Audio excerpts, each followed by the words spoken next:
네, 목요일에 함께하는 현장 엑스레이 오늘 순서 본격적으로 출발해 보겠습니다. 자, 먼저 함께해 주실 전문가부터 소개를 해드릴 텐데요.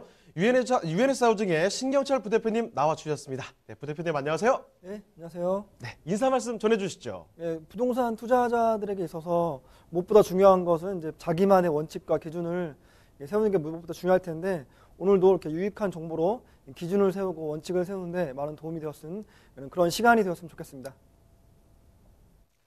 네, 그러면요. 오늘도 처음은 부대표님과 함께 유익한 정보 좀 얻어가도록 하겠습니다. 자, 부동산에 대한 이슈 브리핑을 먼저 들어볼 텐데요. 자, 오늘은 어떤 주제로 내용 전해주실까요? 예, 오늘의 주제는 양극화인데요. 신년 국민과의 대담 때 문재인 대통령께서 우리나라 부동산 시장은 전반적으로 안정이 되었다 이렇게 말씀하셨어요. 틀린 얘기가 아니라고 저는 생각하거든요. 그럼에도 불구하고 서울 가격은 무려 50%가 상승이 되었어요. 부동산 가격은 안정이 되었다고 했는데 서울의 가격은 50% 상승했다는 얘기는 서울이 50% 뛸 때 그만큼 더 떨어진 곳도 굉장히 많이 있다 이렇게 예측해 볼 수가 있겠는데요. 이게 곧 다시 말하면 양극화의 시대로 우리가 부동산의 양극화의 시대를 살고 있다라고 이제 말씀드릴 수 있겠습니다. 뿐만 아니라 지방은 많이 떨어졌고 서울은 올라온 거 다 아는 사실이지만 서울 내에서도 양극화가 있는 것 같습니다. 서울 아파트 상위 10%, 그러니까 그 제일 비싼 아파트들의 매매가를 살펴보니까 평균적으로 한 21억 정도의 형성이 되었고, 그 다음에 하위 10%를 한번 살펴보니까 평균 2억 원대의 형성이 되었으니까 서울 내에서도 제일 비싼 아파트와 제일 저렴한 아파트의 가격 차가 무려 한 10배 정도 나는 것으로 판단이 나타나는 현상이 있거든요. 이건 지방과 서울뿐만 아니라 서울 내에서도 좋은 지역과 그다음에 비교적 저렴한 지역의 편차가 너무 심하다라는 것들을 이제 알 수 있겠습니다. 여기까지 보면은 우리가 지금 현재 부동산의 양극화의 시대를 살고 있다라고 말씀드릴 수 있겠는데요. 이러한 양극화의 현상은 이제 좀 더 극단적으로 갈 수 있다라고 판단이 되어지는데 대부분의 공급이 이제 수도권에 몰려 있기 때문에 그렇습니다.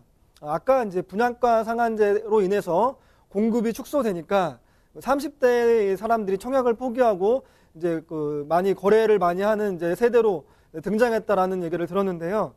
분양가 상한제로 인해서 서울 전 지역은 공급이 축소될 것으로 예상이 되어지지만 수도권에 몰린 공급은 내년부터 착공하는 게 무려 30만 호입니다. 만 세대만 서울에 공급이 돼도 전세가나 매매가가 2억씩 떨어지는 현상이 나타나는데요.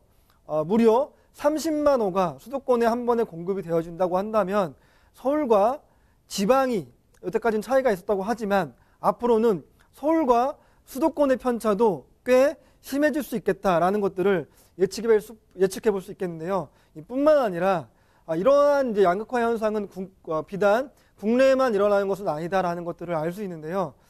슈퍼도시의 부동산, 예를 들면 슈퍼도시라고 하면은 뭐 뉴욕, 도쿄, 런던, 파리, 뭐 홍콩 등 이런 다른 나라들도 우리나라뿐만 아니라 서울이 슈퍼도시에 해당하는 것처럼 이러한 이제 다른 나라의 슈퍼도시들도 그 지방에 있는 도시들과 한번 비교하면 엄청난 그런 부동산의 격차를 벌이고 있다는 것들을 알 수 있는데 우리나라도 그렇게 따라갈 수밖에 없겠다라고 예측할 수 있겠습니다. 이거에 대한 원인은 산업구조의 변화가 한몫을 차지하고 있는 것 같습니다. 우리나라가 예전에 이제 그 사업은 자동차, 조선, 뭐 중공업 이런 산업들이 이제 굉장히 우리나라를 견인하는 사업들이었었는데 이런 것들이 이제 뭐 이렇게 주춤한 사이에 그래서 옛날에는 서울과 부산, 뭐 울산 이런 것들의 부동산 가격차가 그렇게 많이 나지는 않았거든요. 그런데 그 산업 구조가 약간 재편하다가 보니까 이제 어떻게 이제 산업이 가냐면 뭐 구글이니 뭐 페이스북이니 뭐 IT 뭐 이렇게 이제 고 지식을 요구하는 산업들로 재편이 되다 보니까 많은 일자리가 필요하지 않단 말이에요.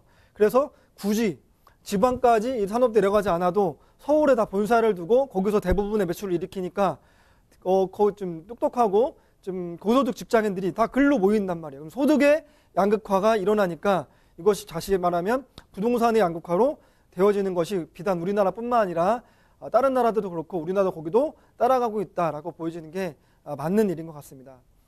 이렇게 공급은 서울에 쉽지 않고 수도권에 오래 몰려있는 반면에 대부분의 개발 계획들은 다 서울 중심에 몰려있는 것도 양극화의 한 원인이라고 볼 수 있겠는데요.